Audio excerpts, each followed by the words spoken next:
Bonjour tout le monde et bonjour Laure, comment vas-tu? Déjà avant qu'on se lance dans cet épisode d'aujourd'hui dont je vais pas teaser le thème tout de suite, mais Si vous avec lisez mon le grand sourire, ah mais titre, oui c'est vrai, il y a les titres, ah c'est nul, tu crois que tu peux faire du mystère et pas du tout. Bon bah ok, alors c'est sur la joie et la bonne humeur.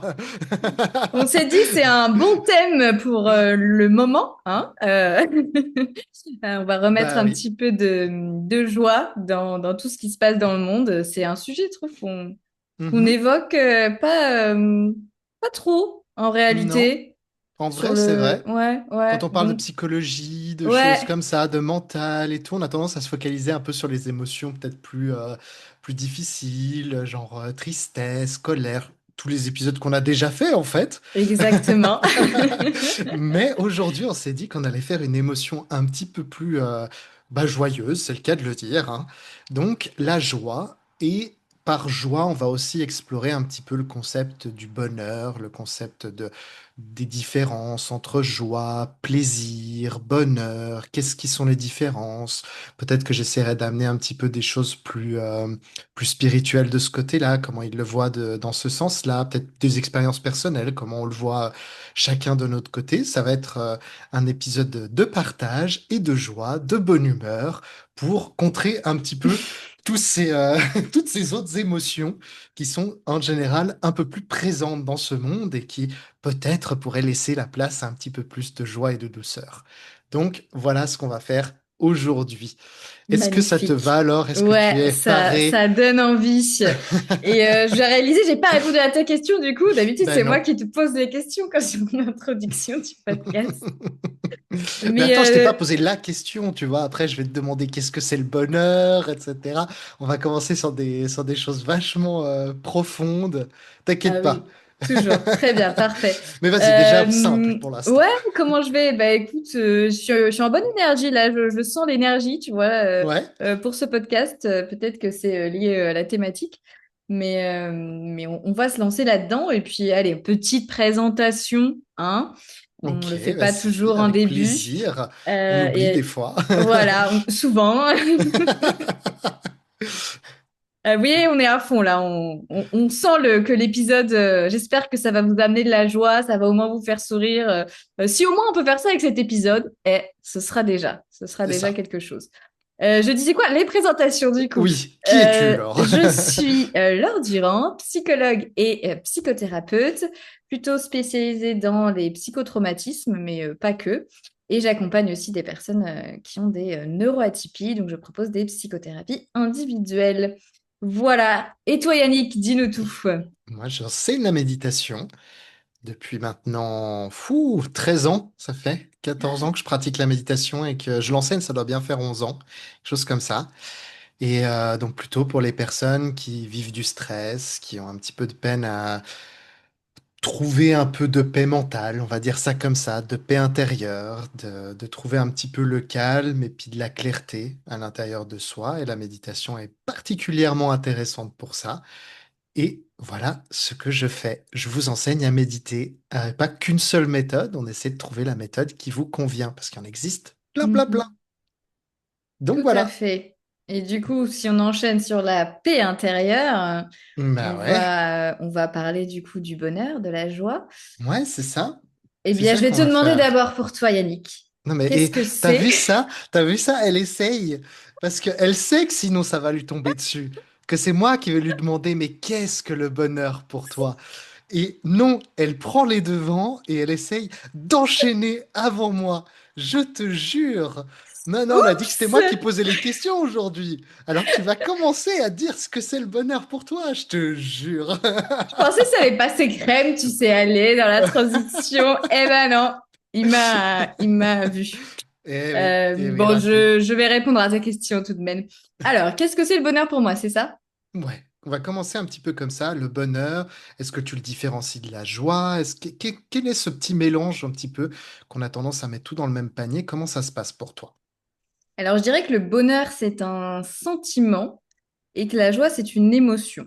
Mhm. Donc, Ok. différence entre sentiment et émotion. Sentiment, c'est quelque chose qui va plus durer dans le temps, Mhm. alors qu'une émotion, c'est temporaire. C'est à un Ouais. moment donné. Donc ça, ce serait, disons, pour moi, la principale différence entre Ouais. entre joie et bonheur. Et je vois plutôt ça comme des états aussi, tu vois, comme Mm. des étapes. Par exemple, le Ouais. bonheur, ça pourrait être aussi un état, alors pas forcément un état d'esprit, mais ce serait quelque chose qui... euh, J'aurais tendance à dire qu'il perdure malgré les émotions. En fait, c'est comme si c'était quelque chose qui était un petit peu ou en dessous des émotions, ça dépend comment tu vois les choses, mais qui a un peu un fil qui reste et les émotions par-dessus. Tu me dis si c'est un peu ce que tu voulais dire ou si tu le voyais différemment. Ouais, j'ai bugué en fait parce que justement, pour moi, enfin, j'entends ce côté temporaire et perduré, mais en même temps, Mhm. le bonheur, c'est pas un état constant. Ok, Donc en fait, je dirais que le bonheur, il est aussi temporaire, mais il va être durer plus longtemps que la joie. Je sais pas si ça ok, fait sens, ce que je raconte. ouais, ouais, Parce tout que à fait. on peut pas ressentir le bonheur tout le temps. On peut pas être tout le temps dans le bonheur. C'est intéressant. Je sais pas, je suis pas sûr de ça. Je suis pas Vas-y, sûr de comment tu ça. vois ça, toi? Elle me retourne la question, vous avez vu? Comment, en fait, je suis pas sûr que le bonheur soit forcément quelque chose de passager. C'est-à-dire que je pense qu'il l'est de facto dans dans notre manière dont on vit, pour la majorité des gens, il l'est. Mais je pense qu'il est possible que le bonheur s'installe et qu'il reste. Ce qui ne veut pas dire qu'on est tout le temps joyeux. Donc en fait, c'est là où je pense qu'il y a peut-être une incompréhension, et ça c'est ma définition du bonheur, qui est construite aussi en partie sur des philosophies asiatiques et sur mon expérience personnelle. Mais on a tendance des fois un petit peu à confondre cet état, et j'ai beaucoup aimé le terme d'état, c'est comme ça que je le vois aussi. L'état, enfin, le bonheur, c'est un état d'être, qui peut en réalité perdurer longtemps, et c'est pas parce que tu es triste que tu n'es pas forcément heureux, que tu n'as pas forcément ce bonheur.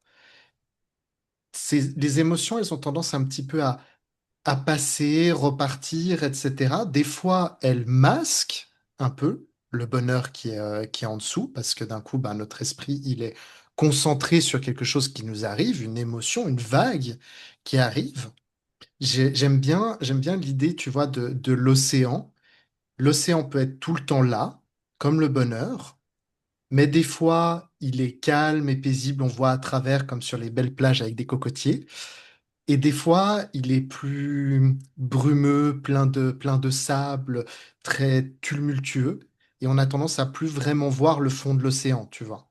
Hmm. Donc, le bonheur, pour moi, c'est quelque chose sur lequel, quand il s'installe, tu peux revenir très, quasiment tout le temps, en fait. Quand l'émotion passe, c'est comme si le bonheur remontait ensuite. Hmm. Je vois ce que tu veux dire. Du coup, ça m'a fait penser à autre chose que tu évoques. Enfin, autre chose, c'est en lien. Je pense que moi, j'appellerais pas ça le bonheur. Ce serait Ouais. plutôt une perception, tu vois, une manière de voir les choses. Et tu vois, moi, ça m'a fait penser à l'optimisme. Alors, je sais pas du tout si c'était quelque Mhm. chose que tu avais à l'esprit, mais je vois ça plutôt comme une manière de percevoir la vie. Ça, c'est l'optimisme, genre une manière de percevoir les choses à l'opposé au pessimiste qui verrait par exemple plutôt toutes les choses en noir ou plutôt dans la négativité ou justement d'avoir un cerveau un peu câblé vers le côté négatif et l'optimiste, ce serait plutôt l'inverse. Ce serait Mhm. plutôt de voir les choses, alors pas forcément que positif, on pourra peut-être parler aussi de cette notion de positivité toxique, mais en tout cas de trouver quelque chose de d'agréable ou quelque chose ouais, d'agréable à toute chose dans la vie.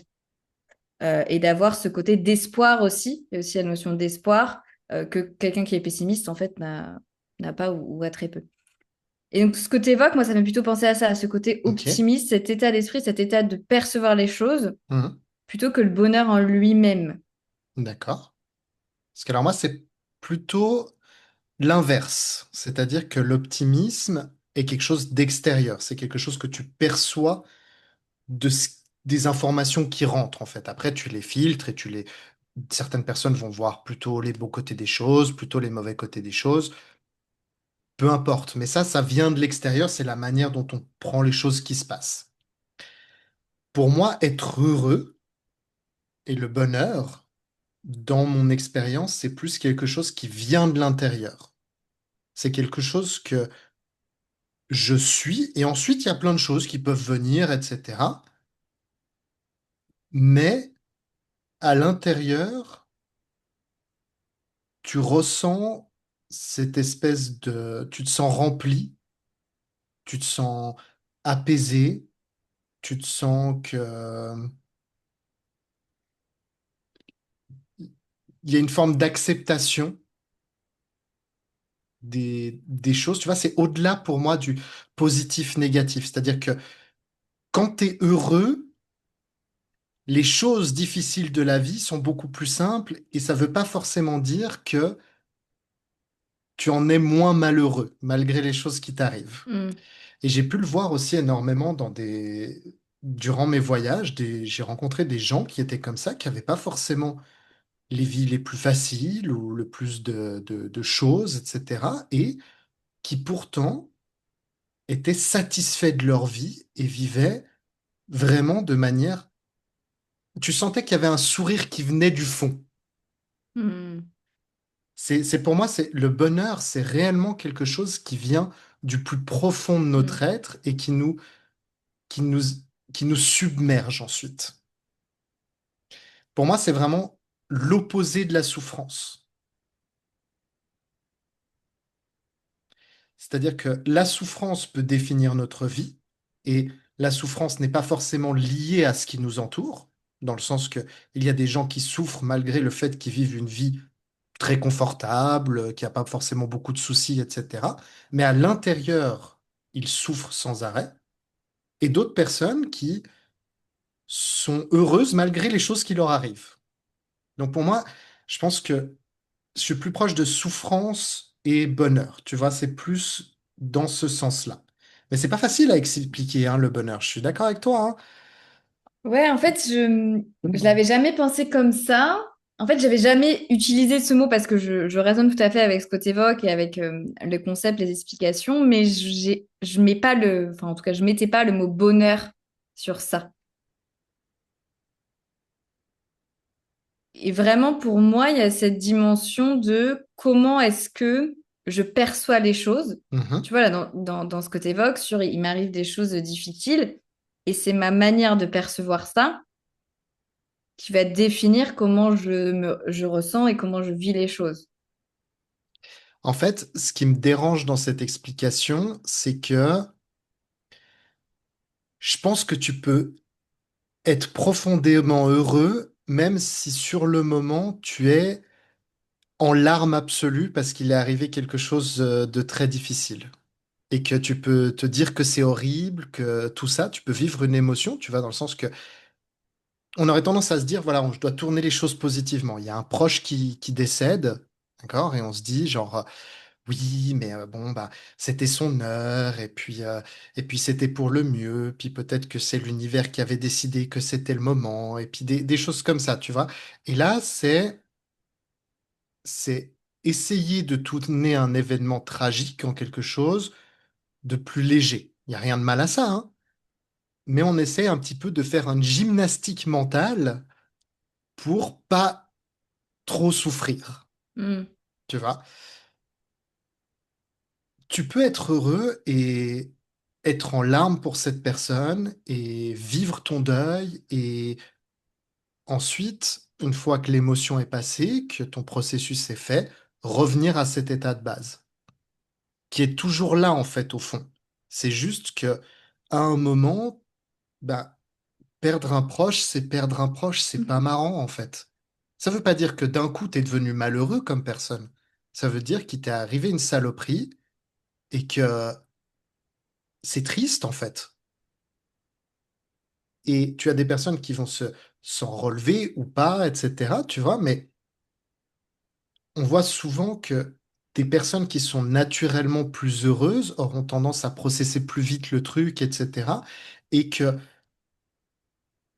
l'impact sur leur vie va pas forcément être énorme. En fait, ils étaient heureux avant, ils seront heureux après. Ils auront été tristes au milieu parce qu'ils ont perdu quelqu'un. Mais ça a pas. Tu vois ce que je veux dire? Oui, mais du coup, enfin, il y a plusieurs choses qui sont venues dans ma Ouais. tête. Donc là, t'as l'émotion, Mhm. l'émotion de la tristesse, en même temps que le sentiment du bonheur. Ouais. Tu peux vraiment Mhm. profondément. Ça, alors ça, c'est une expérience personnelle, mais ça m'est arrivé plusieurs fois de me dire que j'étais profondément heureux et que j'avais quand même énormément de tristesse à un même moment. Et ça, c'est vrai que c'est très particulier mais parce que pour moi, je pense que comme tu l'as dit au départ, le bonheur est pas une émotion. C'est un état qui est perturbé à certains moments par une émotion. Mais en fait, c'est pas que d'un coup le bonheur s'est envolé quand on vit une émotion, c'est juste que quand l'émotion est trop forte, c'est tout ce qu'on voit. Hmm. Elle vient Donc, obscurcir en fait tout le reste. Elle empêche de voir ce qu'il y a derrière. mais toi, dans ces moments-là, tu sentais les deux en même temps. Je pouvais sentir les deux en même temps. À la fois me connecter à ce bonheur qui était toujours là, je le vois, il est là. Et pourtant, il y a aussi l'émotion de la tristesse. Mais tu peux. Alors, ta focalisation, elle est difficile à faire les deux en même temps. C'est un mix un peu entre les deux, oui, en termes de sentiments. Après, effectivement, mentalement, tu te concentres sur l'un ou tu te concentres sur l'autre. Tu peux voir un peu les deux en même temps, mais pour moi, c'est vraiment cette idée. Tu vois une boule à neige, Mhm. tu as quelque chose qui est là derrière, on va dire, tu as déjà vu les boules à neige de Disney avec le château Mhm. Disney, etc. Bon, tu as le château Disney. Si tu la secoues, il y a plein de neige autour. Tu vois plus rien. Ça, la neige, c'est la tristesse, etc. Tu le vois plus. Mais le château, il est toujours là. Et si tu regardes un peu entre les flocons de neige, tu arrives à le percevoir un peu, tu vois. Donc en fait, l'état n'a pas disparu, il est toujours là, mais les émotions et le tumulte de la vie, des fois, le cachent. Donc, il y aurait toujours un fond qui reste Ouais, quelque part, mais qui serait caché par l'émotion de tristesse trop forte pour voir ce qu'il y a derrière. exactement. Et ça rejoint aussi beaucoup de représentations typiquement du bouddhisme, qui ont fait beaucoup, beaucoup de choses sur le bonheur. Ça doit être, à mon sens, je pense, une des philosophies qui s'est le plus penchée sur la notion de bonheur. Qu'est-ce que c'est le bonheur? Qu'est-ce que c'est la souffrance? Il y a plein de philosophies qui ont fait plein de choses différentes, mais c'est vrai que ils ont, je sais pas pourquoi, mais ils ont vraiment été approfondir énormément ce concept. Et il y a vraiment cette notion que c'est le bonheur est déjà là, mais que pour accéder à cet état, en fait, il y a des choses à enlever et des choses à cultiver. Des choses qui nous permettent de cultiver cet état, comme de faire grandir un peu notre jardin du bonheur, tu vois, intérieur. Et il y a aussi plein de choses qui vont venir le cacher. Et ça, c'est notamment tout ce qui va être dans les pensées, dans les émotions, dans les représentations. Tu parlais, tu vois, de les représentations du monde, nos filtres, toutes ces choses-là, en fait, c'est des choses qui nous empêchent d'accéder à cet état-là. Tant qu'elles sont là, accéder à cet état de bonheur est difficile.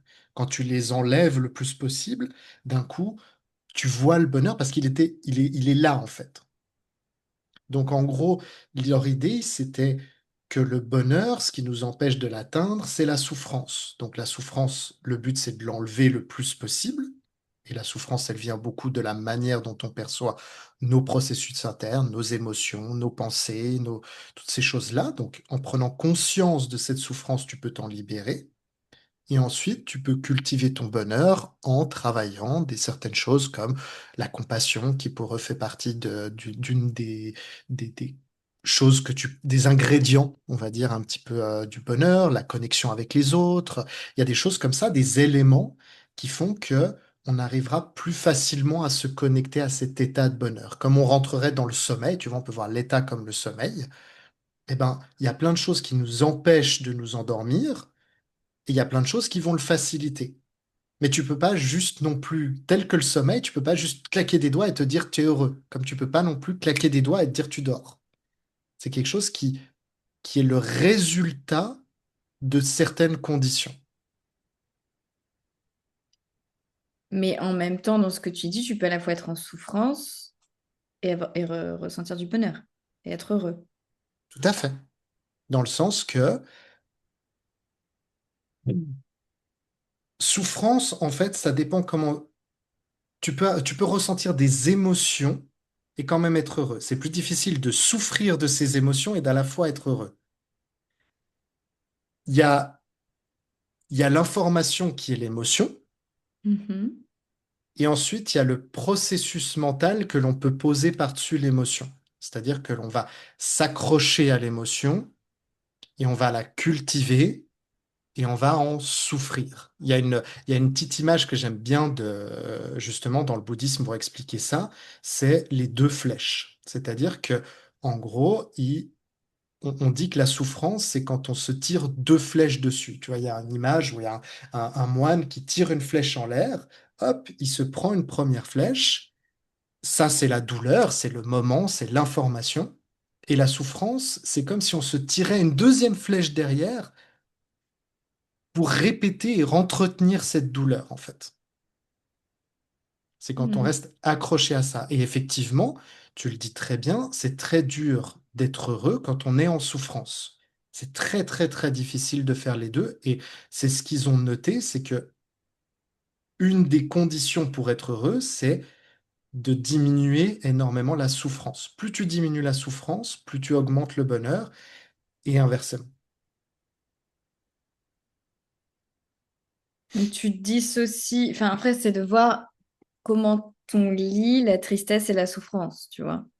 Mhm. Est-ce que, enfin pour moi c'est deux choses différentes. Ouais, je suis Donc d'accord avec t'as toi. la C'est les deux tristesse, flèches. t'as l'émotion. Ouais, donc ce serait les deux flèches. Mhm. Une tristesse, une souffrance. C'est ça. C'est exactement deux choses différentes. Je suis totalement d'accord là-dessus pour moi aussi. Et si t'as les trois en même temps, donc tristesse, souffrance, tu peux avoir du bonheur. Pas dans mon expérience. Quand la souffrance est là, après, c'est pas absolu, c'est-à-dire que tu peux souffrir et quand même être un peu heureux, tu vois. C'est pas des absolus, mais ils sont inversement proportionnels, la souffrance et le bonheur. C'est que plus tu souffres, plus ça sera dur de trouver un peu de bonheur en soi. C'est, il prend vraiment toute la place, en fait.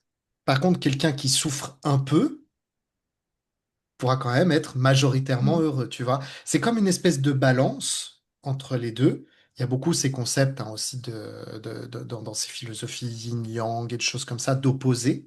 Et effectivement, plus tu vas tirer sur la souffrance, et plus... Mais on le voit même, en fait, c'est quelque chose, si on observe un petit peu dans le monde, quelqu'un qui se laisse envahir par la souffrance a de plus en plus de mal à trouver Mm. des petits moments de bonheur dans sa vie. Et quelqu'un qui est de plus en plus heureux souffrira de moins en moins des choses qui lui arrivent. Mais même les gens les plus heureux que j'ai vus dans ma vie n'étaient pas des gens qui n'avaient pas d'émotion. Tu vois ce que je veux dire? Donc c'est vraiment deux Mm. choses complètement différentes. Il y a l'émotion, mais il n'y avait pas cette deuxième flèche, ce truc de prendre une émotion et ensuite de la garder, la recracher, ou bien de prendre un événement qui nous arrive, tu vois. T'as quelqu'un qui répond pas à ton message et de se dire genre, oui, mais c'est parce que si, c'est parce que ça, etc. Il m'aime plus. Tout ça, c'est la souffrance qu'on rajoute Mm. sur un événement, sur quelque chose. Ce que tu évoques, ça me fait penser en fait à une espèce de jauge. Tu vois, Mhm. si la souffrance, la jauge souffrance, arrive à un certain point trop important. Et du coup, la jauge bonheur diminue ou n'est pas perceptible. C'est ça. Et ça, on retrouve ça dans la dépression, mais aussi dans tout ce qui va être après avoir vécu des traumatismes, où en fait, dans les critères, on a à la fois ces deux critères, il y en a d'autres, hein, mais là, si on est sur tout ce qui est souffrance, joie, bonheur, il y a deux critères où il y en a un, c'est la persistance d'émotions désagréables, de Mhm. ressentis, donc souffrance, émotions comme la tristesse, la colère, la culpabilité. Et le deuxième, c'est la difficulté, voire l'incapacité à ressentir des émotions agréables, donc tout ce qui va être lié à la joie. Et du coup, si on pense après en termes de sentiments et d'état, au bonheur. Donc en fait, les deux, donc moins d'émotions agréables et plus d'émotions désagréables, vont en fait créer ces sentiments, ces états un peu dépressifs, vont participer à Mhm. cet état dépressif et cet état de mal-être. Et du coup, je pense que c'est vraiment ça, quand on arrive à un niveau de souffrance ou un niveau de tristesse trop intense, eh bien, ça rend plus difficile l'accès au bonheur ou aux Ouais, émotions comme la joie. tout à fait. Pour autant, et là, je pense par rapport à ma propre expérience, mais Mhm. aussi par rapport aux personnes que j'accompagne, j'ai moi-même expérimenté, je sais que d'autres personnes aussi, ce sentiment de je le souffre. Tu vois, là, je ressens des émotions, c'est de la souffrance. Mhm.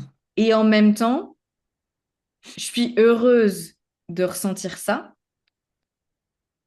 parce que je sais que ça fait aussi partie du processus, notamment en thérapie, Mhm.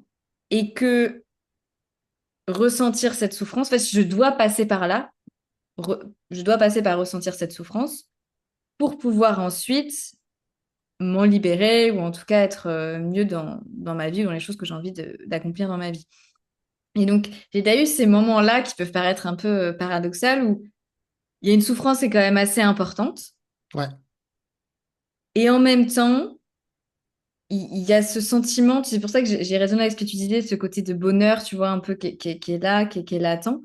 Il y a ce sentiment de, en fait, je suis quand même contente, tu vois, d'avoir cette souffrance.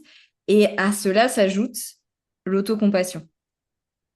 Et je pense que c'est plus difficile d'en arriver à cet état-là, de se dire que, bon, là, je souffre, mais je suis contente de souffrir. Alors, c'est un peu bizarre, les gens qui vont écouter, ils vont me dire, je suis pas sado, hein, mais Non, je non, pense que les personnes qui ont... Ouais, tu vois je ce pense que que je veux si dire. les gens l'ont vécu, je pense Ouais. qu'ils arrivent à comprendre. Mais je pense que c'est difficile d'arriver à cet état-là si on n'a pas en plus l'autocompassion. Mhm. Totalement.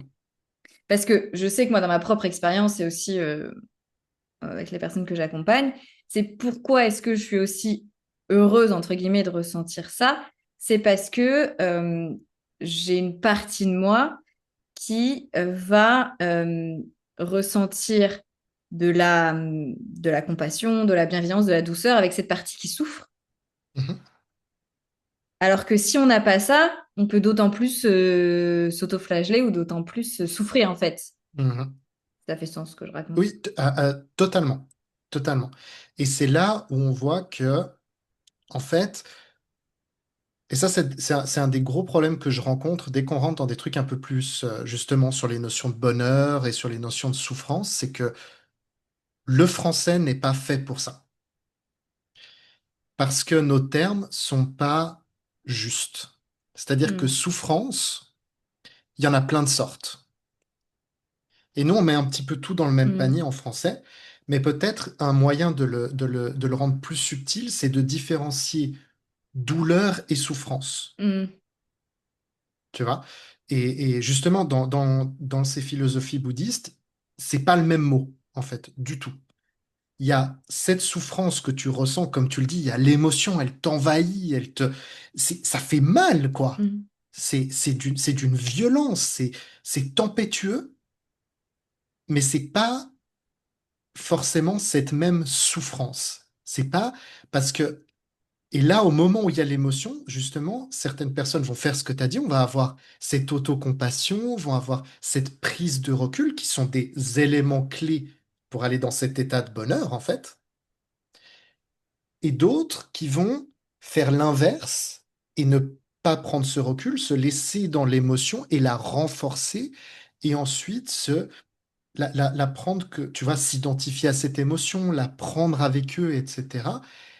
Et là, d'un coup, arrive la souffrance, arrive la deuxième flèche. C'est que non seulement tu es déjà triste, mais que en plus, tu te fais du mal Mm. à toi-même. Et en général, quand tu te laisses prendre dans ce tourbillon-là de souffrance, cette deuxième souffrance-là qui arrive après, de mon expérience, c'est difficile de reconnecter avec un peu de bonheur sur le moment, en tout cas, tant que la souffrance est présente trop fortement. Et on le voit, j'ai pu le voir souvent chez des personnes typiques qui ont de l'anxiété, par exemple, quand elles sont dans cette phase-là où le cerveau a switché dans une espèce de sursouffrance où tout vient se répéter, plus rien d'autre ne rentre. Mm. Et il n'y a plus de bonheur, il y a juste la survie et la souffrance. Mm. Et ça, c'est là où je pense que, tu vois, les termes, Mm.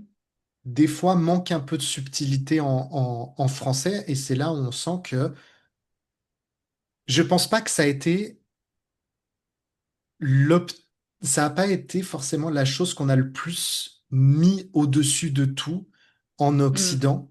C'est pas la quête du bonheur qui était, ou de la paix intérieure, ou de ce genre de choses qui a été le plus euh, suivi. Plein d'autres choses sont extrêmement riches, et on le sent dans la langue française, qu'il y a beaucoup, beaucoup de subtilité du langage, il y a beaucoup de... L'amour, par exemple, a été un truc qui a été extrêmement, je dirais, exploré. Il y a un vocabulaire de l'amour en français, du romantisme et de ce genre de choses qui est incroyable. Mais dans tout ce qui est plus là, cette paix, ce bonheur, être heureux et ce genre de choses, je trouve on manque de richesse Mm.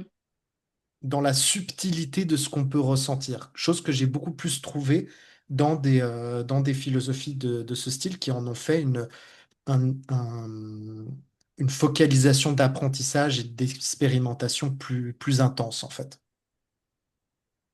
Ouais. Ouais, sensiblement. C'est vrai que c'était pas forcément la focalisation. Enfin, tu vois, par exemple, en psychologie, je pense à ça parce que du coup, c'est un peu le domaine santé mentale, du coup, Mhm. qui s'intéresse à tout ça. On s'intéresse plus à ce qui va pas que Ouais. à ce qui va bien. Et il y a eu tout un mouvement qui a été impulsé sur tout ce qui est psychologie positive, où Mhm. justement on essaie de changer la focale sur, bah, au lieu de se concentrer que sur les trucs qui vont pas, on va s'appuyer dans les thérapies sur justement les trucs qui vont bien, les ressources de la personne, les choses qu'elle aime faire, ses valeurs, tout ça, pour pouvoir les mettre au centre en fait de la thérapie. Et en ricochet, ça jouera sur les choses qui vont moins bien. Tout à fait.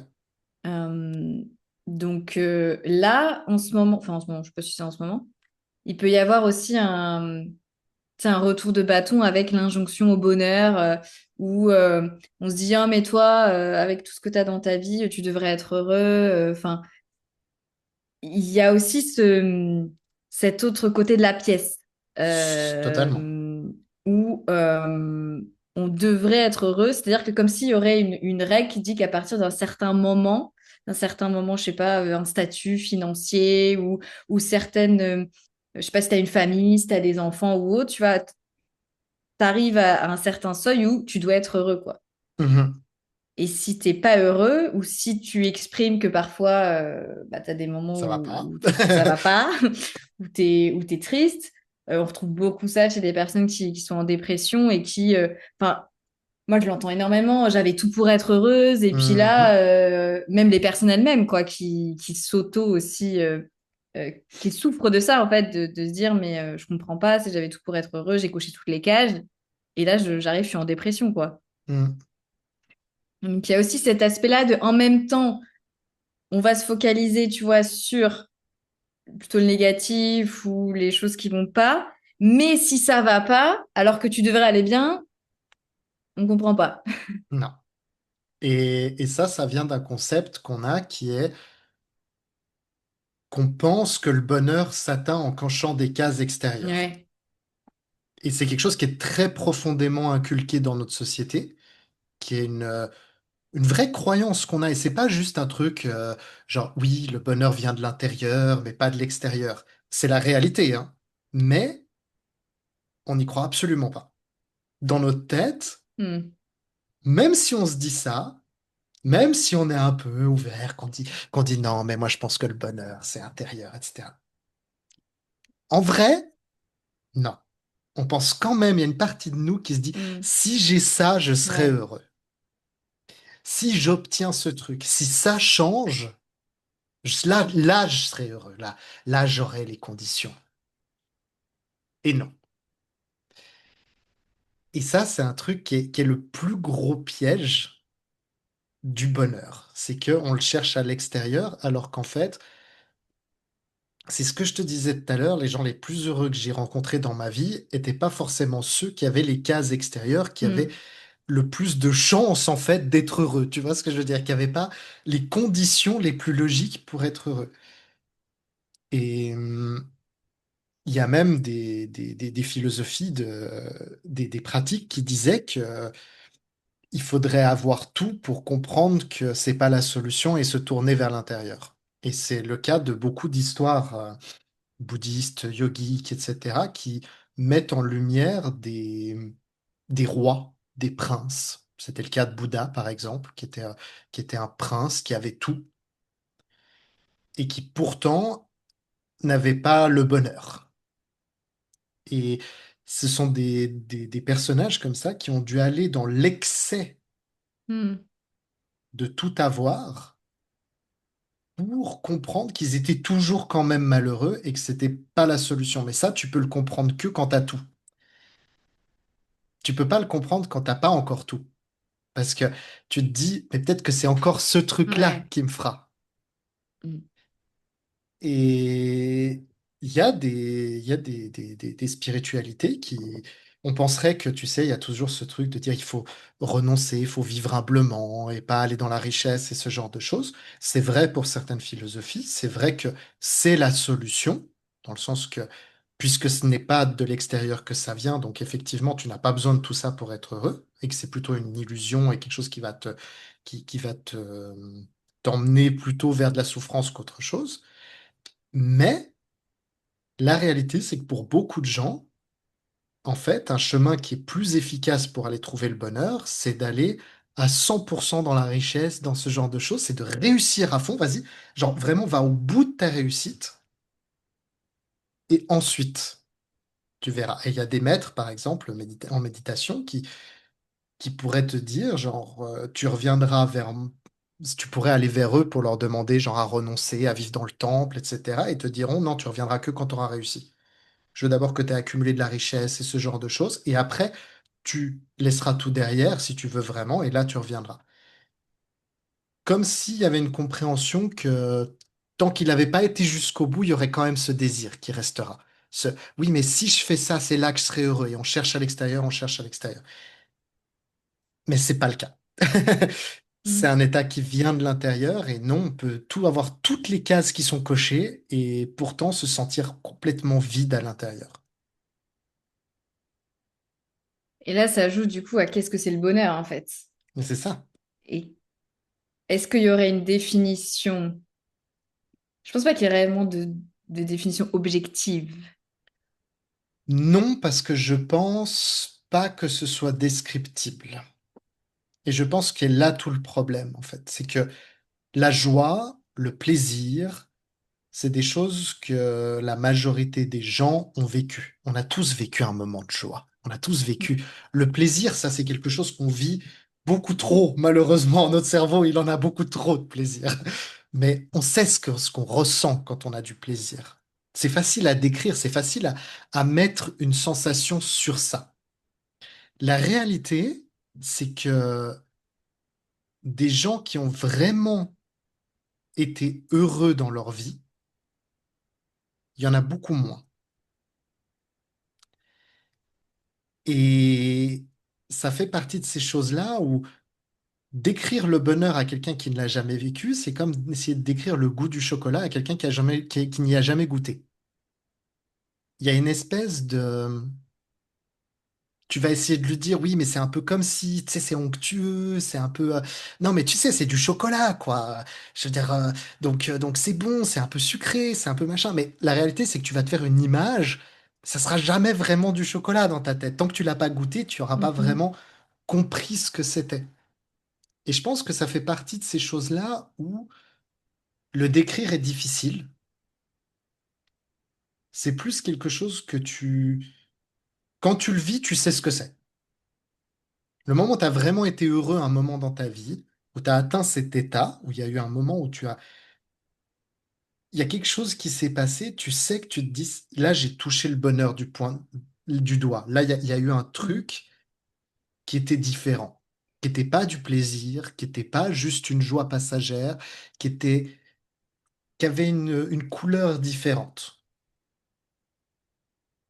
Et pour moi, la seule manière de le décrire, je pense que le plus proche de la définition du bonheur, c'est quand quelqu'un est vraiment à 100% en train de profiter d'un moment. Pour moi, c'est pas la même chose, mais c'est le plus proche sensation qu'on puisse avoir. Par exemple, quand tu te poses genre devant un coucher de soleil et que tu es à 100% dans ce coucher de soleil, il y a une espèce de paix, de bonheur, d'apaisement et de présence qui, quand tu le vis dans ta vie au quotidien, est très très proche du bonheur. La présence complète à l'instant présent. Ouais, à l'instant, à ce qui est, il y a une forme de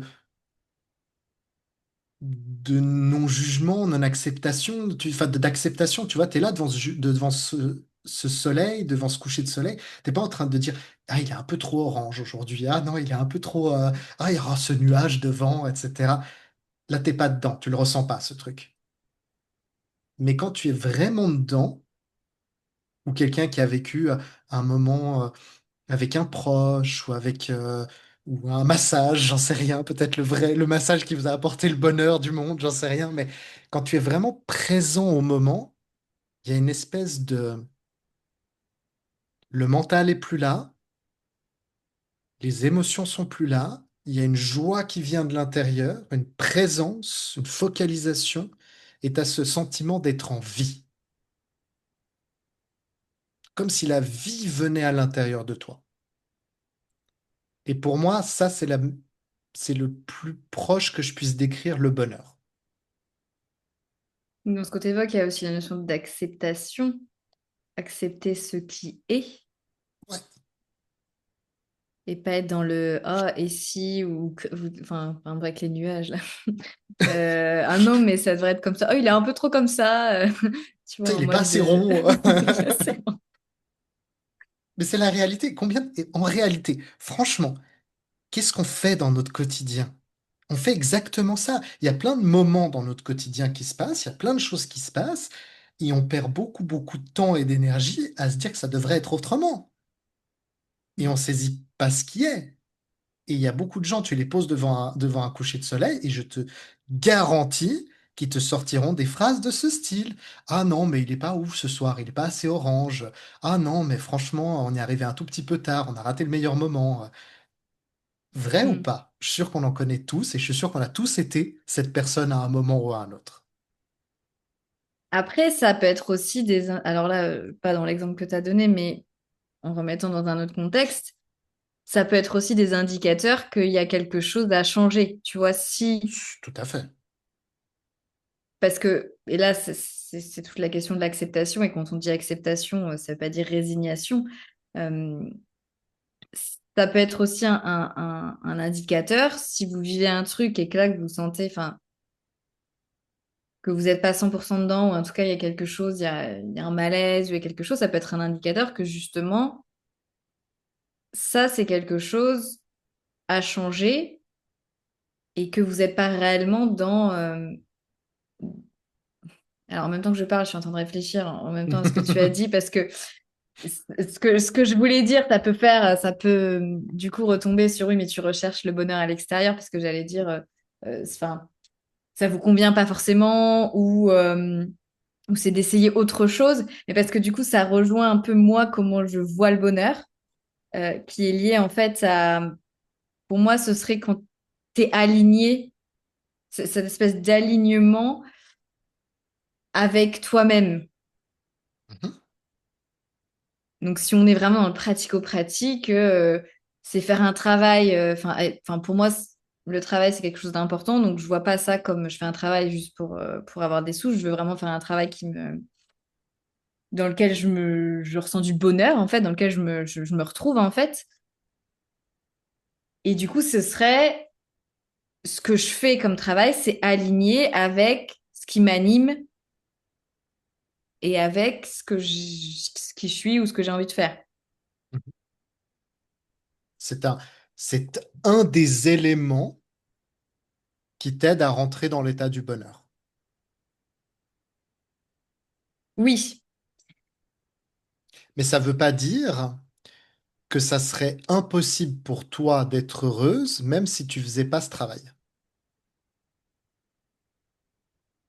non, mais Mais ça aide. ça aide. En fait, je pense que j'ai pas encore atteint cet état intérieur du bonheur, tu vois, parce Mhm, que quand tu me dis ça, je me dis, ouais, mais il me faudrait autre chose. mhm, Et je sais ce qui me rend heureuse, tu vois, mais quand je dis je sais, c'est que c'est des choses, tu vois, je mhm, sais pas, aller faire une rando, aller courir, avoir le vent dans le visage et un petit rayon de soleil, tu vois. C'est quelque chose que je peux décrire, que je peux matérialiser, mais du coup, mhm. c'est à l'extérieur de moi. C'est là, c'est là où c'est la première étape, en fait. C'est pour ça que je te dis, c'est pas exactement le bonheur, Hmm. mais c'est très proche. Mais c'est encore quelque chose d'extérieur qui est en contrôle de ton état interne. Il faut que les bonnes conditions soient réunies pour que tu puisses accéder au bonheur. Mais en réalité, on peut accéder à ce bonheur même quand ces conditions sont pas parfaites. C'est-à-dire que tu peux être dans l'état que tu es quand tu regardes un coucher de soleil, qui lui va naturellement nous mettre dans cet état parce que c'est plaisant, Hmm. parce que parce que c'est un bon trigger en fait. C'est juste que naturellement, c'est quelque chose qui est très proche du bonheur, un coucher de soleil. Pourquoi, je sais pas, mais il a ce truc. Et comme tu dis, le fait de courir, le vent qui passe, c'est des choses qui sont très proches de ce sentiment du bonheur. Donc, comme c'est Hmm. très proche, on arrive à connecter assez facilement à ce sentiment du bonheur. Plus facilement. Mais tu peux ressentir du bonheur en balayant devant ton Porsche. Pourtant, c'est pas intéressant, c'est pas fun, c'est pas agréable, c'est pas un truc. Et pourtant, tu peux quand même l'être. Et ça m'est arrivé d'être en train de balayer et d'être profondément dans cet état de bonheur. D'être profondément heureux en balayant. Et est-ce que tu étais 100% sur l'instant présent? Parce que moi, j'imagine, je vais aller devant mon Porsche, je suis en train de penser à un truc, donc pour ça, je vais être heureuse et tout, ou je Voilà. vais écouter un truc, un podcast, tu vois, mais du coup, je suis pas 100% dans l'instant Non, présent j'étais ou... juste en train de balayer. Ok. Et c'était pas, il n'y avait pas de pensée, il n'y avait rien, j'étais juste en train de balayer. Et là, d'un coup, je sentis que j'étais dans cet état-là, que j'avais enlevé tout ce qui l'empêche de le voir, tu vois. Hmm. Et c'est vraiment, c'est quelque chose qu'on cultive énormément hein, en méditation, etc. Parce que justement, encore une fois, une des clés du bonheur, c'est d'être dans l'instant présent. C'est ces choses-là. Ça fait partie des ingrédients qui permettent de rentrer dans cet état. Et comme la méditation, c'est quand même en grande partie être sur le moment présent, se connecter à ses sens, se connecter à soi, etc. Et ben, ça permet d'ouvrir un petit peu la porte sur le bonheur. Mais ça ne veut pas forcément dire que parce que tu médites, tu es forcément heureux. Tu vois, c'est juste Hmm. quelque chose qui est suffisamment proche en direction du bonheur que ça facilite l'ouverture. Tu peux aller guigner un peu, tu vois. Hmm. Oui, c'est un moyen pour... C'est un moyen pour. Ouais. Parce que Hmm. justement, c'est un moyen se tourne profondément sur l'intérieur. Et s'il y a une chose dont je suis convaincu, et ça c'est mon expérience personnelle, purement, c'est moi seul qui suis convaincu, et peut-être je dis n'importe quoi, je suis peut-être complètement délulu, comme on dit, mais je sais que mon bonheur, il est que quand je me tourne vers l'intérieur. C'est le seul moment où j'ai réellement touché ce bonheur du doigt. Donc, il n'y a rien d'extérieur actuellement. Non. Il y a, ça a jamais été en cherchant à l'extérieur que j'ai trouvé le bonheur. Par contre, quand je trouve le bonheur, l'extérieur est beaucoup plus agréable. Mais est-ce que ça veut dire que quoi qu'il se passe dans ta vie, genre imagine demain, tu te retrouves tout seul à la rue, t'as plus rien, t'as La plus théorie, personne. c'est que oui. La théorie, c'est que oui. La pratique, c'est que non. Hmm. Dans le sens que on en revient exactement à ce que tu disais tout à l'heure. On disait au départ, en fait, pour rester connecté à ce bonheur, il faut que je sois pas trop en souffrance. Or, aujourd'hui, je ne suis pas à 100% maître de mon état. J'ai encore plein de moments où je me fais souffrir. Et ces moments où je me fais souffrir, je n'arrive plus à voir ce bonheur. C'est comme si, tu vois, la boule de neige. Il y a de nouveau trop de trucs et ça me demande de vraiment reprendre du recul, me recentrer pour reposer tous ces flocons de neige qui m'empêchent de le voir et ensuite retrouver ce bonheur. Ça m'est arrivé dernièrement, j'ai eu des moments vraiment où c'était compliqué dans la vie extérieure. Et justement, je le sentais, toute cette souffrance qui revenait et tous ces moments où je glissais, où je laissais cette souffrance revenir et s'emparer de moi et où c'était plus juste des émotions, mais c'était moi qui m'accrochais, moi qui créait des illusions, qui suivait des désirs, qui espérait que les choses devaient être différentes, qui n'acceptait pas la situation comme elle était. Et plus je rentrais dans ces mécanismes-là, et plus j'avais de difficultés à retrouver cet état à l'intérieur de moi. C'est pas qu'il avait disparu, c'est juste que j'arrivais plus à le regarder. Comme si, tu sais, t'es là, t'es dans une pièce noire et t'arrives plus à allumer la lumière, tu trouves plus l'interrupteur. Et pour retrouver l'interrupteur, t'es obligé de te... J'ai vraiment eu besoin de me reposer systématiquement, d'arrêter de gesticuler dans tous les sens pour essayer d'appuyer sur un bouton au bol, mais de me dire, OK, il est où mon bouton? Je me pose, je me prends. Oh, mais tu te prends du recul, tu te recentres et ok, j'arrivais à diminuer en fait le niveau de souffrance puisque je rentrais moins dans mes mécanismes et là le niveau de bonheur réaugmentait.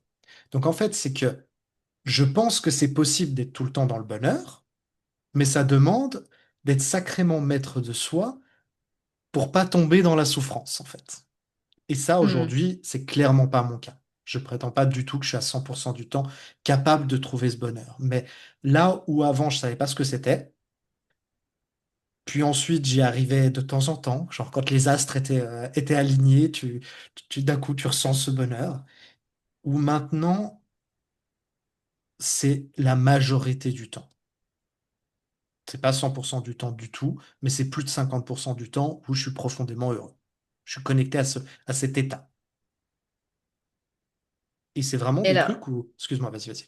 non, non, j'allais, parce que ton expérience t'as un peu répondu déjà à la question que je voulais te poser, mais pour faire le lien, justement, parce que ça m'a fait penser aussi des personnes qui sont dans des états dépressifs ou des états anxieux où vraiment la souffrance domine, Mhm. quitte à avoir l'impression qu'il n'y a plus que ça. Ouais.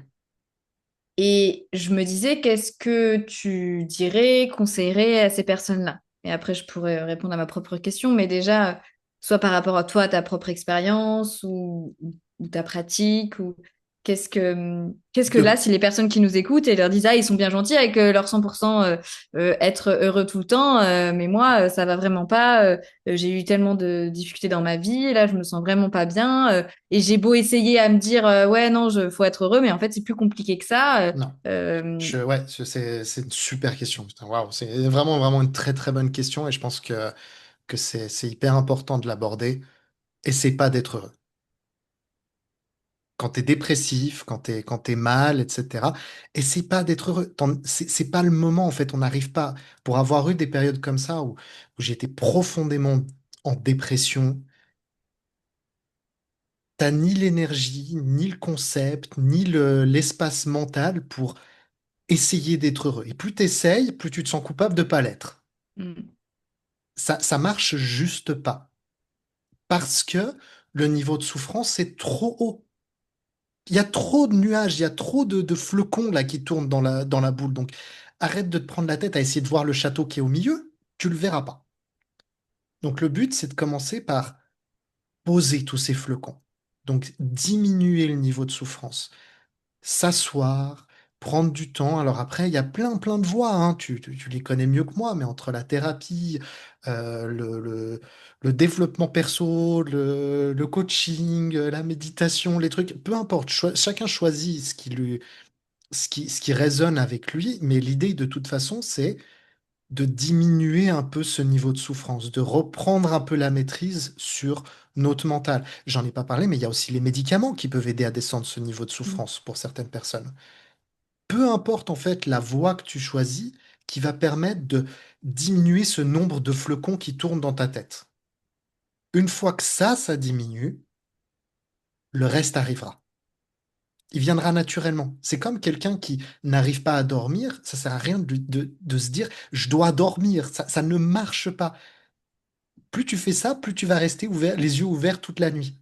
La seule chose qui fonctionne, c'est de mettre en place des choses du quotidien, etc., qui vont permettre de trouver le sommeil. Ben, avec le bonheur, c'est pareil, c'est diminuer la souffrance.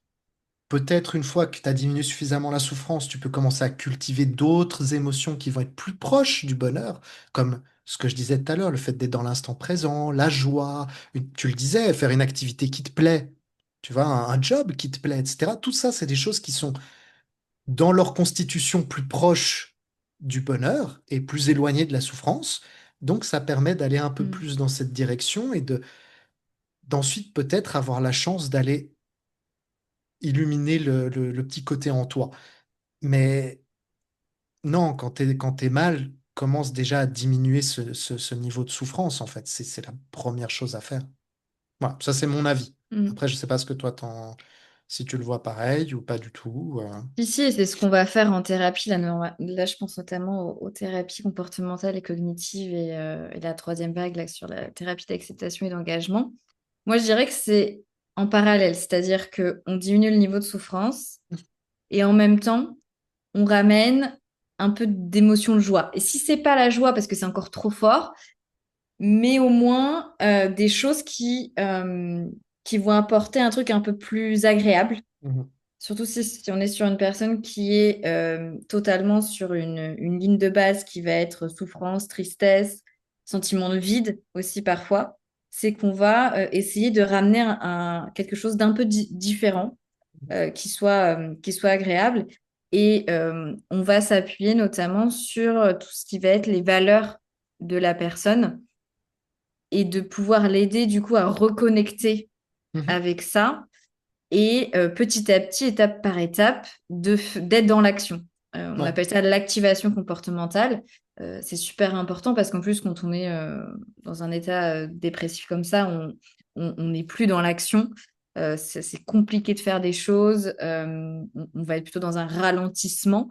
Et donc, ça va être de ramener petit à petit l'action et ça peut être de commencer par vraiment des petites actions. Donc là, je pense où c'est vraiment un état dépressif qui peut être assez intense, où la personne elle a du mal à se lever de son lit, ou elle va prendre une douche. Et ben, on Mhm. va par exemple s'appuyer, ok, donc une de ces valeurs, c'est l'hygiène ou prendre soin de soi.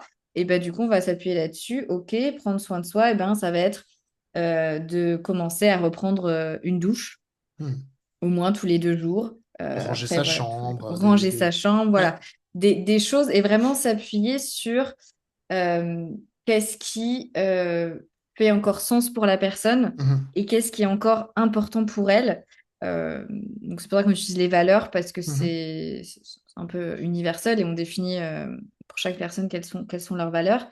Et ça va aussi les aider du coup à être plus dans l'action parce qu'on se focalise sur quelque chose qui les concerne et qui fait sens. Euh, et parfois, on n'a pas la motivation avec, on n'a pas le désir, l'envie, mais on va se forcer à faire cette action et après, ça va venir en fait. Mhm, C'est un peu comme la confiance en soi, c'est de pas attendre de plus avoir peur pour faire les choses. Et ben là, c'est de pas attendre d'avoir envie de prendre sa douche ou de pas attendre d'avoir envie de se lever pour le faire. C'est OK, je vais le faire même si j'ai pas d'envie, même si j'ai pas. Mais à force, en fait, ça va revenir.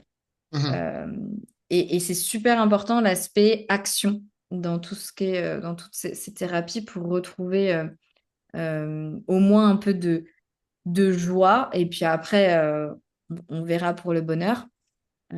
Et par étapes, et pas aller, parce que si on va, mais c'est comme tout, on a déjà parlé sur d'autres épisodes du podcast, mais pas aller trop vite, parce que sinon, ça va faire ouais. beaucoup trop pour le cerveau. Et si vous avez tendance à vouloir rester dans votre lit et à pas sortir de chez vous et qu'on vous dit, bon, bah allez, à partir de demain, tu te lèves, tu vas prendre ta douche, tu vas te faire à manger, tu vas aller voir le voisin, non, No way. no way, ça va pas fonctionner. Déjà, sors de ton lit, ça, c'est la première victoire. Ouais, tout à fait. Et c'est vraiment de se mettre ce que nous on appelle la ligne de base, donc la ligne de base de la personne, où elle en est actuellement, et on va augmenter un petit peu à chaque fois, Hmm. doucement. Voilà, donc si c'est pour vous juste sortir de son lit ou faire son lit, bah ça va être ça. C'est déjà une victoire. Ok, on arrive à faire ça. Et ben ok, maintenant qu'est-ce qu'on peut faire d'autre qui va être aussi en lien avec les valeurs et avec les besoins aussi de la personne. Non, mais c'est super bien dit et c'est vraiment ça. On en revient à ce qu'on disait, tu vois, t'as ton espace intérieur et s'il est que rempli de souffrance, très compliqué. Et ce que tu dis, bah, tu mets des petites graines Mm, de joie, d'autres choses, etc. Et petit à petit, bah, en fait, la balance, elle commence à l'intérieur, ça commence à se réguler. Et au moins, tu retrouves peut-être un état neutre mm, de, d'équilibre, même si c'est peut-être pas le ouais, bonheur, c'est au moins fonctionnel. C'est que tu es passé c'est ça. de -100 à 0, quoi. Mm, Et t'es au moins en santé mentale normale. mm, Et après, bah, tu pourras voir à aller plus loin, etc. Et effectivement, peut-être découvrir ce qu'est le bonheur et ce genre de choses. Mais voilà, mm, mm, d'abord mm, le niveau. Non, je pense pareil que toi. Moi, j'utilise beaucoup, ben, à travers la méditation, c'est la présence. C'est la cultivation de la présence euh, qui permet de rajouter ces petites graines de bonheur et qui sont d'ailleurs très étudiées en ce moment sur les dépressions et ce genre de choses. Et on voit que mm. c'est beaucoup souvent la pleine conscience qui est Oui. étudiée pour ça. C'est pas du tout celle qui fonctionne le mieux ou la seule qui fonctionne, mais c'est une qui a été énormément étudiée scientifiquement et on voit que sur les dépressions, elle a un impact très très intéressant. Et mon avis, c'est que justement, c'est cette connexion au présent, cette focalisation, cette présence qui permet de rajouter, d'aller un petit peu plus proche sur ce côté de joie, de bonheur, etc. et que ça rééquilibre un peu au fur et à mesure. Mm, mm, mm. Et aussi par rapport à ce qu'on dit, et pour revenir sur, quand tu as parlé des médicaments, c'est aussi une solution qui peut être envisagée pour faire diminuer la souffrance si vraiment C'est on est à ça? un niveau trop important. Par contre, ce que je conseille tout le temps, c'est d'accord, on prend les médicaments, mais pas s'arrêter à là. C'est d'entamer une psychothérapie ou un travail avec un thérapeute, peu importe, enfin, quelqu'un qui s'y connaît. Euh, Parce qu'en fait, si on reste sur les médicaments pour diminuer la souffrance, eh ben, ça risque de vous faire comme si c'était la seule solution. Et ça va pas du coup construire votre base interne euh, pour justement sortir de ces moments-là. Et je sais que c'est beaucoup la tendance enfin la tendance, c'est pas nouveau, hein, mais des médicaments, mais s'il n'y a pas de psychothérapie derrière, c'est quand même dommage parce que ça risque après de rester dans la dépendance Il me semble que de... c'est normalement ce qui est censé être fait, non? Je crois que un psychiatre, normalement, est censé quand même diriger vers une thérapie en plus de l'aspect médicamenteux. Si c'est bien fait, en général, ça Oui, devrait si être c'est le bien cas. fait, on précise. Voilà. Mais Parce que oui, j'ai je eu suis plein de d'accord avec toi. témoignages qui ne vont pas dans ce sens-là, mais oui. Théoriquement, oui. Après, ça peut être aussi, enfin, je sais que entamer une psychothérapie, c'est pas toujours évident. En plus, ça demande Non, des moyens, enfin, il y a un investissement financier. Donc, enfin, le médicament, ça peut être aussi la solution qui s'impose à soi en premier et tout. Mais pour vous dire que ça ne suffit pas et que ça va pas vous être aidant, en fait, être aidant pour vous sur le long terme. non. Et si tu penses que tu vas atteindre le bonheur, comme on Ouais. disait, en prenant juste des médicaments, on est Mm, clairement d'accord que c'est pas ça que ça va faire. Par contre, j'ai aussi eu l'inverse, c'est des gens qui sont totalement fermés aux solutions médicamenteuses et qui se sentent coupables s'ils envisagent mm, cette solution. Et à titre personnel, je pense pas que ce soit un problème, en fait, la solution médicamenteuse du tout. Je pense que justement, ta tête, elle peut pas te permettre de voir mm, quoi que ce soit d'autre. Je pense que les médicaments sont souvent une première très bonne étape mm, pour pouvoir réguler un peu et ensuite faire le reste, cultiver, etc. Moi, quelqu'un qui est vraiment en dépression profonde, je veux mm. dire, comment tu veux que je le fasse méditer? Ouais, ouais. Enfin, je veux dire, tu vois, je Mm, prends ma pratique, mais genre, je fais quoi? Il peut pas mm, sortir de son lit, il a pas envie de méditer, il a pas envie de faire quoi que ce soit. Comment tu veux lui proposer cette solution-là? mm, Ça n'a aucun sens. Moi, je mm. préfère qu'il prenne des médicaments, qu'il sorte de son lit, qu'il redevienne fonctionnel, et puis s'il a envie ensuite de reprendre les choses en main, ben là, thérapie, etc. Et là, effectivement, tu t'en sors. Là, tu vas vers quelque chose de beaucoup plus permanent, mais pas au Oui, parce que départ. en fait, c'est si un niveau de souffrance euh, intense, psychologiquement, tu peux pas, en fait. Enfin, Non, la thérapie, même la thérapie, tu vois, c'est ton cerveau, neurologiquement, tu vois, c'est pas possible, tu vois. Et du coup, tu as marche pas. besoin de diminuer ça. Et si bah, la solution, la seule possible à actuelle pour ça, c'est les médicaments, et ben, prends les médicaments, vaut mieux ça que qu'il se passe quelque chose de problématique. C'est ça. Non, je pense que Euh, c'est une très bonne première étape. mm, Et comme tu dis, ça doit pas être la seule étape, mm, mm, mm, mm. mais ça doit pas être non plus complètement mis de côté juste parce que Ouais. c'est des médicaments. Je pense que chacun en est là où il en est et que Mhm, ce qui compte, c'est quelle est la solution la plus efficace pour avancer. Point. tout à fait. Mm, mm, mm. Quelle qu'elle Et soit. on peut aussi travailler sur tout ce qui va être pensée, Mhm, perception, croyance. Comme je disais un petit peu au début, si on va avoir tendance à capter que les choses négatives, bah, ça va être un petit peu de rééquilibrer parce que souvent aussi euh, dans les personnes qui ont du mal à ressentir la joie ou à aller chercher le bonheur, on a aussi cette pensée en tout blanc, tout noir, tout blanc, mhm, mhm. pensée dichotomique, et d'avoir tendance du coup aussi à aller identifier que les choses négatives. Et ça peut du coup faire passer à côté de ces sentiments, cette émotion de joie et ce sentiment de bonheur.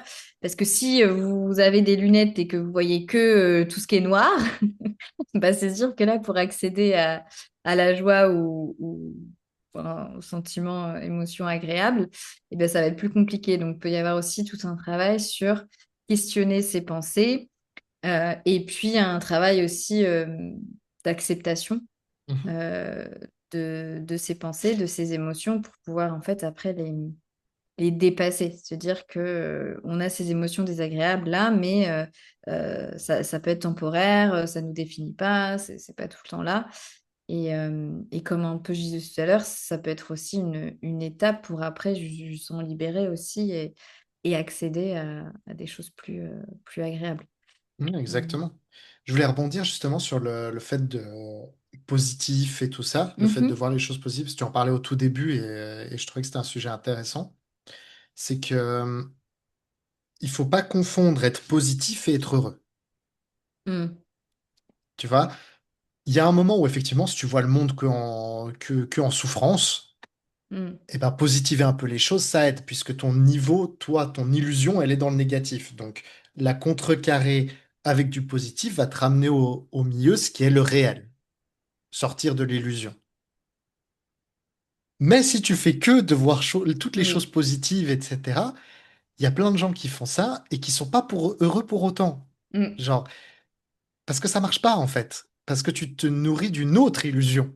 mm, Dans l'autre sens, mais tu es quand même en train de pas regarder ce qui est, d'essayer de tout transformer et potentiellement de, justement, on en revient au coucher de soleil. T'es pas en train de regarder le coucher de soleil pour ce qu'il est, tu es en train de te dire, genre, de l'exagérer dans tous les moyens mm, possibles, etc. Et ça reste un processus mental et t'es pas en train de profiter du truc. T'es pas dans le bonheur, en fait. Tu es dans une construction mentale du bonheur. C'est bizarre, mais c'est pas la même chose. mm. Et c'est vrai qu'on voit beaucoup, c'est très à la mode, hein, toutes les affirmations positives, le fait de voir toutes les choses positivement, etc. Et moi, j'ai rencontré pas mal de gens qui étaient à fond là-dedans et ils se rendaient malheureux par leur positivité. C'est-à-dire que ça Mm. marchait tant que le processus mental était possible, mais alors le moment où le processus mental suffisait pas à rendre l'événement positif, ça devenait vraiment catastrophique parce qu'ils n'avaient pas d'autre arme. Mm. C'est que ça marche en fait quand c'est pas suffisamment fort, l'événement ou la chose extérieure, pas suffisamment, on va dire, imprégné de souffrance. Là, mentalement, tu arrives à t'en protéger. Mais si jamais c'est trop intense, il y a un moment où ça passe plus, en fait. Et ouais, je sais pas ce que tu en penses un petit peu de cette positivité, toi, mais j'ai pas l'impression que ça marche. Ouais, mais j'aime pas trop enfin, tout ce qui est ces termes, la positif, négatif, bon, c'est plus simple d'utiliser parce que du coup, dans la compréhension de ce Hum, qu'on hum, hum, raconte. Mais ça, moi, ça me fait penser du coup à la dimension de la positivité toxique, où en fait, c'est d'être tout le temps dans le positif, tout le temps essayer de se dire qu'on est heureux, qu'on est dans la joie. Mais en fait, la vie fait que, bah, il y a des choses qui vont arriver et oui, on va avoir des émotions qui sont désagréables. Et du coup, quand on est tout le temps on essaie tout le temps d'être dans ce côté positif, et ben en fait, ça peut masquer d'autres émotions, mais ça veut pas dire qu'on les ressent pas. C'est juste que on va les cacher pendant un temps jusqu'à ce qu'au bout d'un moment, bah, ce soit plus possible, hein, comme tu disais, que ça devienne trop important. hum, hum. Et en fait, ça rend desservice finalement au processus parce que en ne ressentant pas et en ne prenant pas en compte aussi ces émotions-là, et ben ça va faire que les rendre plus fortes après et ça permet pas de processer, si je puis dire, Hum. les événements qui arrivent en fait. Ouais. Parce qu'il y a aussi besoin d'être, et finalement je me dis, tu vois, ça rejoint aussi cette dimension d'être dans l'instant présent. C'est, bah là, je suis en train de ressentir cette émotion, des sensations corporelles, je ressens ça, je ressens par exemple la tristesse. Euh, et de prendre ce temps de ressentir cette émotion, ça va permettre qu'elle passe aussi. Et finalement, en essayant toujours d'être positif, bah, tu vas finir Mhm. par l'être moins et à juste emmagasiner plein d'émotions désagréables qui vont finir par imploser ou exploser. Et ça va faire finalement l'effet inverse. Ouais, c'est Pour moi, ça. c'est à ça que j'ai Ouais, pensé je suis quand tu d'accord. évoquais Je ça. suis d'accord avec toi. C'est pour ça que j'aime bien, moi, utiliser plutôt que de dire que le bonheur, c'est le côté positif et la souffrance, c'est le Hmm, côté négatif. En fait, il y a un attribut que je trouve qui marche beaucoup mieux, en fait, avec ce qui cultive la souffrance et ce qui cultive le bonheur, c'est la vérité et l'illusion. Le bonheur, il a un attribut qui est la vérité. Et quand je dis la vérité, c'est-à-dire de voir les choses pour ce qu'elles sont, accepter les choses pour ce qu'elles sont, être dans le moment, vivre le moment. Tu vois, tout ça, c'est des choses qui ont un attribut qui est être dans le vrai, être dans ce qui est. Et la souffrance, elle se nourrit plus d'un côté d'illusion, d'un côté d'évitement, d'un côté de transformer les choses, d'y mettre une couche par-dessus, de les transformer en ce qu'elles sont pas, de les garder pour soi, etc. Et sont plus cet attribut d'illusion, d'imaginaire, etc. Illusion, pour moi, c'est le meilleur mot. Et justement, les philosophies bouddhistes en parlent beaucoup. C'est que pour diminuer la souffrance, c'est sortir des illusions. Et un grand travail de ces philosophies-là, à travers la méditation, à travers des pratiques de l'esprit, etc., c'est d'enlever un maximum de ces illusions. Par exemple, l'ego est une illusion, ce qu'on est, etc. Quand il est actif, on souffre plus. Il y a plein de choses comme ça, en fait, qui permettent de diminuer cette souffrance, et c'est souvent en sortant d'une forme d'illusion et en se rapprochant sur ce qui est vraiment. Qui suis-je vraiment? Trouver la vérité de ce qui tu es, trouver la vérité de ce qui est, de ce que sont les autres, de ce qu'est le monde, d'observer la nature telle qu'elle est. Tu vois, il y a une espèce de bonheur là-dedans, de juste regarder un papillon déployer ses ailes. C'est, c'est toutes des choses qui sont là, que tu ne poses Mm. rien dessus. C'est juste là, sans jugement, sans rien. C'est vrai. Et je préfère ce côté-là que le côté Mm. positif et négatif parce que je trouve qu'il est moins piège. Alors que Mm. quand on se dit que le bonheur, c'est aller vers le positif, c'est facile de tomber justement dans ce truc de se dire, genre, je vais tout voir positivement, je vais voir le bon côté dans le malheur, ce genre de choses, mais qui sont en fait parfois un peu plus Mm. toxiques Ouais. que aidants, comme tu disais. Mm, mm, mm. Oui, oui, quand je parlais du positif au début, peut-être que j'ai pas utilisé le bon mot, mais en fait, ce auquel je pense, c'est finalement plus dans l'observation des détails, tu vois, de Mhm. la vie quotidienne. Quand tu m'as fait Ouais, penser à ça quand tu as parlé du papillon. Euh, un peu en mode, je sais pas si c'est émerveillement, enfin moi c'est un peu comme ça c'est ça, ouais. que je peux le vivre aussi de ce que la nature est capable de faire et des beautés. En fait, c'est plutôt une appréciation des petites choses, des détails de la vie de tous les jours, des beautés autour de nous. Et alors, je sais quand je dis ça, les gens ils me regardent, ils me disent genre un peu bisounours, mais c'est pas tellement dans ça. En fait, enfin, c'est ce côté finalement. Au lieu d'aller chercher, tu sais, le et si, tu vois, d'avoir Mhm. toujours plus, de dire que finalement, si tu regardes ta vie actuellement aujourd'hui, dans ta vie quotidienne, en fait, il y a déjà plein de choses avec lesquelles tu peux retirer, alors si c'est pas du bonheur, mais de la joie. Mhm. Moi, C'est, j'aimais c'est, bien le terme émerveillement. ouais, émerveillement. On Je garde, trouve on que de garde. l'émerveillement, je trouve que c'était le bon terme. T'as nailed it. De dire de retirer dans votre vie comme ça tous les jours, ces moments d'émerveillement, en fait, et ça rejoint ce côté d'être dans l'instant présent, Mhm. d'être 100% dans l'instant présent. Euh, et d'être aussi se satisfaire de choses qui pourraient paraître anodines, mais qui en fait, additionnées, vont aussi contribuer à se sentir mieux dans sa vie et avec soi-même. Mhm. Je- T'as fait un parfait résumé. Ça, c'est vraiment. Moi, là, plus rien à ajouter, c'était Plus le rien à parfait ajouter. résumé. Allez, c'est bon, c'est bouclé. Non, c'est vrai. Mais C'est ça.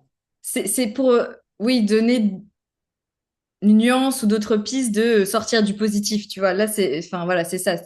Là, c'est pas de vous dire, ah, regardez dans votre vie, qu'est-ce qui est positif. Non, Ah, ce il que s'est tu as dit, passé c'était pas un. positif ou négatif. Non, non. Dans la Mm. manière dont tu l'as parlé, je l'ai pas senti comme ça. Ouais. C'était beaucoup plus proche, justement, Mm. de cette vérité, de voir les choses Mm. comme elles sont, de s'émerveiller de ce qui est. Mm. Et je trouve que tu l'as très, très bien résumé. Et je pense que, très honnêtement, je pense que cette manière de voir la vie, c'est un des pas les plus puissants que tu puisses faire vers le bonheur. C'est pas forcément le bonheur absolu, comme on met un grand B sur le bonheur, mais je pense que c'est le chemin qui a le plus de chances de t'amener à ça. Mm. C'est cet Et, émerveillement, c'est cette présence de ce qui est, ouais. et ça me fait penser parce que souvent, quand on entend bonheur, joie, On parle aussi de la gratitude, Mhm. notamment les journaux de gratitude et tout. Qu'est-ce que tu en penses, toi, par rapport à ça, à ce concept de gratitude? Je pense que la gratitude fait exactement ce que tu viens de dire. C'est que quand tu prends le temps de faire preuve de gratitude, tu prends le temps d'observer ce qui est. Mm. C'est juste une manière de se piéger, entre guillemets, à regarder ce qui est plutôt que d'être dans les SI. Mais c'est juste un processus conscient que tu vas faire quand tu as un peu de peine à juste apprécier chaque moment. Mm. Si tu es quelqu'un qui a de la peine à apprécier chaque moment, se poser, s'asseoir et se forcer à le faire. Quand je dis se forcer, c'est pas genre ah je vais me forcer à accepter, à aimer ce que j'ai, etc. Non, c'est juste on le fait pas consciemment en fait, parce qu'on prend pas le temps de le faire. Et donc se poser et le faire consciemment, se dire genre je vais prendre un moment pour juste regarder ce qui est là et m'émerveiller de ce qui est là. J'adore ce mot. Eh ben tu découvres quoi? Tu découvres une présence, une acceptation et un bonheur, un peu, petit Mm. élément. Donc je pense que c'est juste un mot un peu à la mode pour faire ce dont on parle depuis le début, Mm. aller mettre un petit peu de joie, aller s'éloigner un peu de cette souffrance, de ces désirs, de vouloir toujours autre chose que ce qui est, et de se dire, genre, en fait, j'ai déjà tous les ingrédients aujourd'hui pour être heureux, c'est juste que je le vois pas. Le bonheur est déjà là, c'est juste que je n'arrive pas à le voir. Et c'est ça que j'aimerais vraiment transmettre comme message, c'est que le bonheur, c'est pas quelque chose que vous allez avoir un jour. C'est juste quelque chose que vous allez découvrir qu'il était toujours là depuis tout ce temps. Mais c'est réel. C'est, c'est pas une quête d'aller chercher le bonheur, c'est une quête de juste le regarder. Et en fait, il est là au quotidien. C'est juste qu'on prend pas le temps de le voir. Très beau, Yannick. Ça me Juste vrai. s'envoie. Juste vrai. Tu vois? Vraiment, c'est ça. Mm. Oui, dans cette définition, conception du bonheur. Exactement. Et de toute façon, tout ce qu'on a dit peut être complètement faux puisque c'est totalement une expérience personnelle. Et peut-être que vous avez une définition du bonheur qui n'est absolument pas celle-là. Et c'est OK, et on sera ravis de la partager avec vous. Si vous voulez nous la partager avec les comptes Instagram, ils sont toujours en dessous, nous faire un petit message, nous partager ce qu'est votre définition du bonheur. Est-ce que vous avez ce qu'on a parlé là, c'est des choses que vous avez déjà vécues, que vous avez déjà vécu des moments de pur bonheur où vous avez touché ça du doigt et que vous êtes dit genre, ah, en fait, c'est là, ça existe ou pas. Ou peut-être que c'est pas encore là, mais vous aimeriez bien le trouver un petit peu plus, aller explorer cet état. Et dans ce cas, vraiment, n'hésitez pas à nous partager. Mm. C'est un sujet qui est en plus hyper positif. Donc, si on a des petits messages perso de partage de bonheur, là, vraiment, faites, Ouais, lâchez-vous. lâchez-vous. Qu'est-ce qui vous rend heureux? Qu'est-ce qui fait que vous êtes heureux ou comment est-ce que vous, pour vous, vous conceptualisez le bonheur? Ouais, Mm. non, ça m'intéresse, ça m'a toujours intéressé C'est quelque chose qui est tellement une expérience intérieure et personnelle que je pense que chacun a une manière de l'exprimer différente. Et comment est-ce que, parce qu'on est quand même sur les émotions, et avec les émotions, il y a des sensations corporelles, Hein. comment est-ce que on sent qu'on est heureux?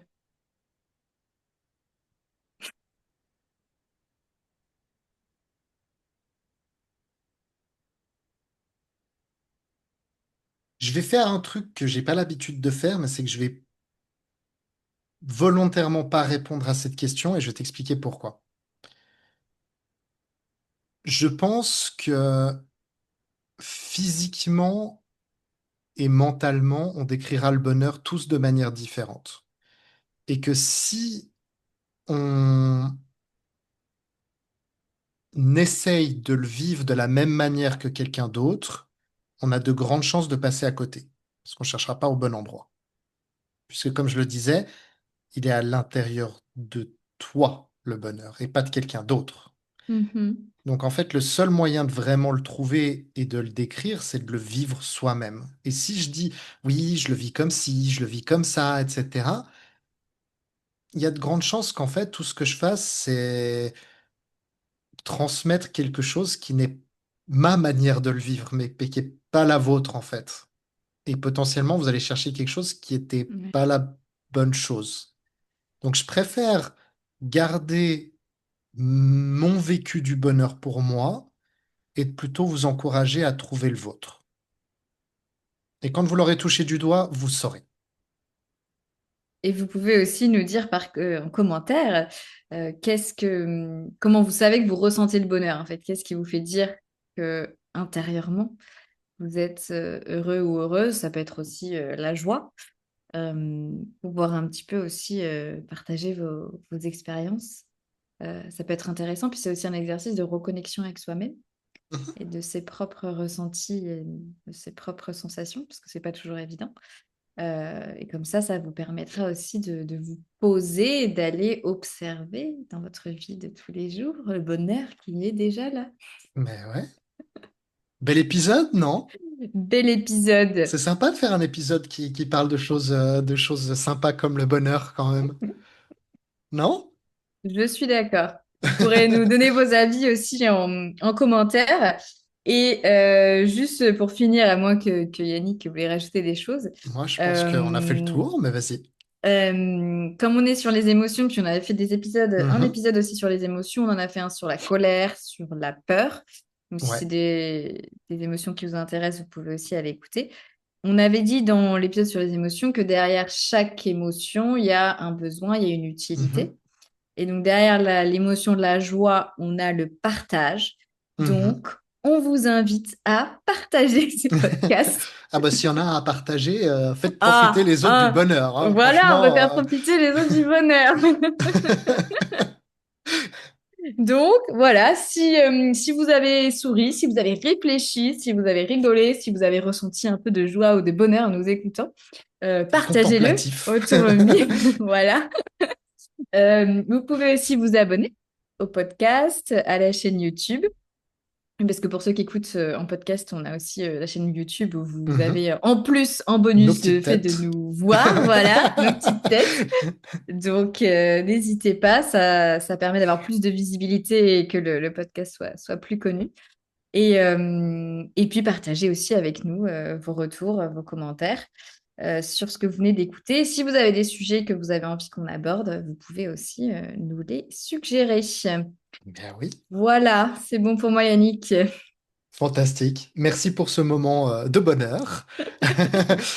Ou en tout cas de joie, à minima. Un minima. Allez, on va dire la joie. Et puis, eh ben, on se dit à dimanche dans 2 semaines.